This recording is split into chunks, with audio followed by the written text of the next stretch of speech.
एक तीसरे मुद्दे पे आज और आंतरिक आदेश हुआ है जो अत्यंत महत्वपूर्ण मुद्दा है और जिसको लोग समझ नहीं पाते हैं आसानी से। मैं आपको सरल रूप से बता दूं, वक्फ बाय यूज़र का मतलब क्या है। वक्फ बाय यूज़र जो एक फ्रेज़ है, लगभग 150 साल से हमारे कानून में चल रहा है। ये मामला प्रिवी काउंसिल तक गया। 2 निर्णय अभी हाल में हुए 10 वर्ष के अंदर, एक अयोध्या, उससे पहले एक एम सिद्दीकी। उसमें पुराने 100 वर्ष के सब निर्णय कोटेड हैं, जिनको रुचि है वो उसको खोल के पढ़ लें। और इन सब में ये कहा गया है कि वक्फ बाय यूज़र सिंपली यही है कि आदमी अपने उद्देश्य द्वारा, अपने कार्य द्वारा, अपने कर कमलों द्वारा, अपने बोलने द्वारा, अपने दर्शाने द्वारा एक वक्फ बना सकता है। ये आवश्यक नहीं है कि वो लिखित रूप से उसको प्रमाणित करे, एक रजिस्टर्ड डीड बनाए, एक डॉक्यूमेंट उपजाए। और ये हक मुसलमान का वक्फ के विषय में सैकड़ों साल पुराना है। अब इस संदर्भ में इसमें एक प्रावधान था हमेशा 100 साल से, 1913, 1923, 1995, 2013 में 3R एक प्रोविजन, 3R, जिसमें वक्फ बाय यूज़र को देखा गया था, संज्ञान लिया गया था, उसको माना गया था, उसके अस्तित्व को, जो कि 100 साल पुराना केस लॉ में है। एक पेन की स्याही के एक टिक से वो पूरा 3R को डिलीट कर दिया। इसमें डिलीट का मतलब है कि वक्फ बाय यूज़र का आज कानूनी कोई अस्तित्व नहीं, अगर आप कानून को पढ़ें जैसा है आज। तो उच्चतम न्यायालय ने, और उसका भी बहुत बहुत स्वागत करते हैं, कहा है कि अभी तक आंतरिक रूप में जो भी वक्फ हैं जो डिक्लेयर्ड हैं या रजिस्टर्ड हैं, इंक्लूडिंग एक अदर कैटेगरी यानी वक्फ बाय यूज़र, वो सब में यथास्थिति यानी आज की स्थिति कानून के पहले रहेगी। इसका अंतिम निर्णय तो उच्चतम न्यायालय करेगी, लेकिन यथास्थिति कानून के लागू होने के पहले वैसी ही रहेगी। ये एक तीसरा आंतरिक आदेश है। और बिंदु हैं जिनको अभी तक निर्णित नहीं किया उच्चतम न्यायालय ने, और हम आशा और विश्वास करते हैं कि अगली तारीख जो 5 तारीख है उसमें बहुत सारे ऐसे निर्णयों का निर्णय होगा। उनमें से एक मुख्य है जिसका निर्णय हमारे पक्ष में अभी नहीं हुआ है, लेकिन मैं आपको समझा दूँ। वो है 3 प्रावधान 3C, उसका सब क्लॉज 1, 2 एंड प्रोवाइजो, और साथ साथ 36 और सब क्लॉज 7A और 10। ये बड़ी अजीबोगरीब चीज़ कहता है जो हम अगली बार पक्ष रखेंगे उच्चतम न्यायालय के सामने। अभी हमने दलील की, उसमें कोई ऑर्डर नहीं हुआ है। ये बड़ा रोचक पक्ष है। क्या है? मैं किसी कारण से, द्वेष से, प्यार से, गुस्से में, कैसे भी इनके बारे में और इनके वक्फ बारे में आरोप कर देता हूँ। एक बड़ी विस्तार से एक चिट्ठी लिख के कलेक्टर को भेज देता हूँ। कलेक्टर, जो कि पूरी तरह से सरकार का नुमाइंदा है, किसी भी कारण से उसको एक डिस्प्यूट करार कर देता है। विवाद शब्द इस्तेमाल है, विवाद। उसको कोई कारण देने की जरूरत नहीं है कि ये कितनी हास्यास्पद है, विवाद, ये हो ही नहीं सकता इत्यादि। उसने उसको डिस्प्यूट करार किया। जैसे ही वो डिस्प्यूट करता है तो 3 प्रावधान आ जाते हैं, अजीबोगरीब प्रावधान। पहला प्रावधान कि जब तक वो कलेक्टर जो 100% सरकार का नुमाइंदा है, वो उस विवाद को निर्णित नहीं करे, तब तक ये पक्ष जो मिस्टर इमरान प्रतापगढ़ी का है वो वक्फ नहीं माना जाएगा। वक्फ, वर्ड्स एग्जैक्ट पढ़ दूं मैं आपको, shall not be treated as waqf property. जब तक कब? जब तक मैं कलेक्टर निर्णित कर रहा हूं। और याद रहे, कलेक्टर सिर्फ नुमाइंदा सरकार का नहीं है। बहुत सारे ऐसे विवाद हैं जहां पर सरकार ने ही वक्फ की ज़मीन पे इंक्रोचमेंट कर दिया है।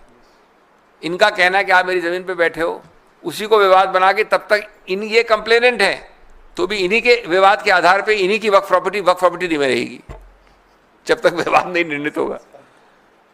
ये आपको विश्वास है तो आप उठा के पढ़ लीजिए। इसमें 3C capital 2 bracket proviso.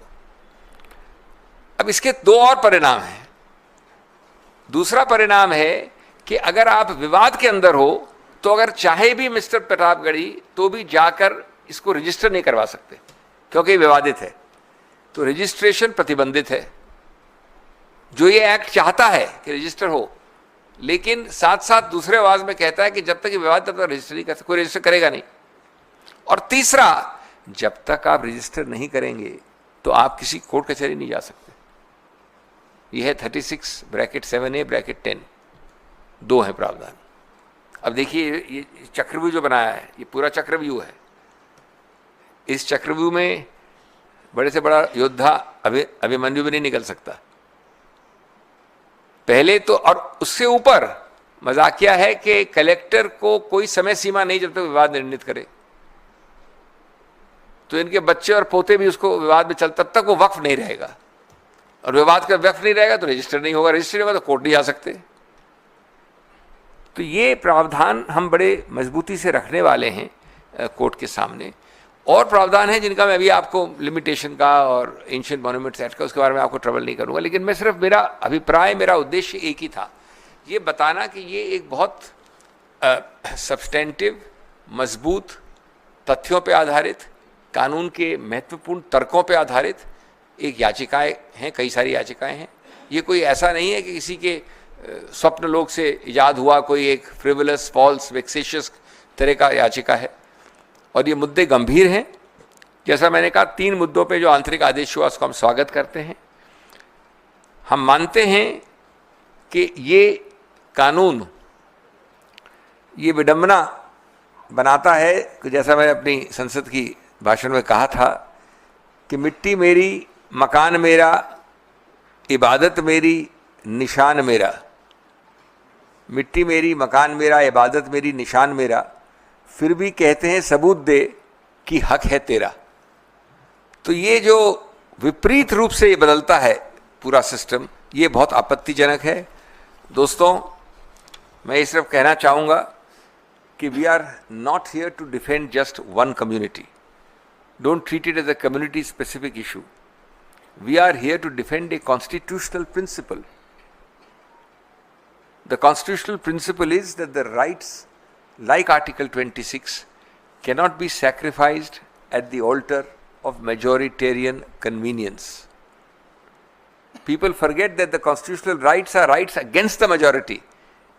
If they were rights for the majority or not against the majority, there will be no need for constitutional rights. What is the need for it? Today it is the Waqf, friends. Tomorrow it could be your shrine, your institution, your faith, and even your voice. The act is not just legally flawed, it is morally vacuous, it is morally vacant. It takes the soul of religious freedom and stuffs it into a file marked subject to approval.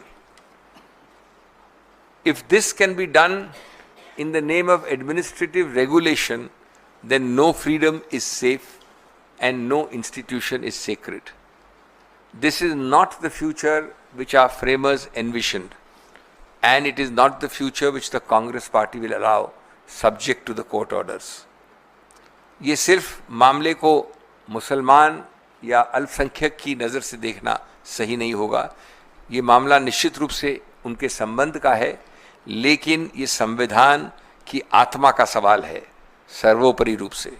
अगर आज एक समुदाय के धार्मिक संस्थानों पर कब्जा हो सकता है, तो कल हर अल्पसंख्यक संस्था खतरे में होगी।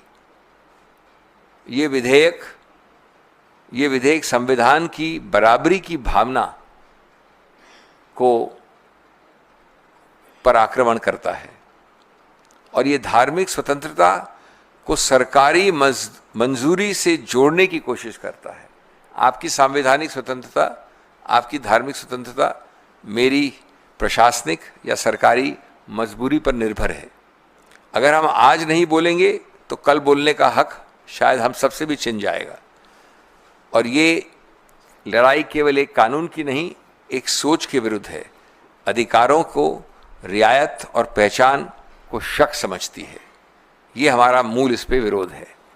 Friends, all I would say is that it's a very important event, and we are, as a political party, extremely grateful to the Supreme Court for having spent considerable time yesterday, almost full 2 hours, more than 2 hours, and then again at the request of the government taken it up again today and passed an interim order, which will of course be subject to further hearing on the 5th.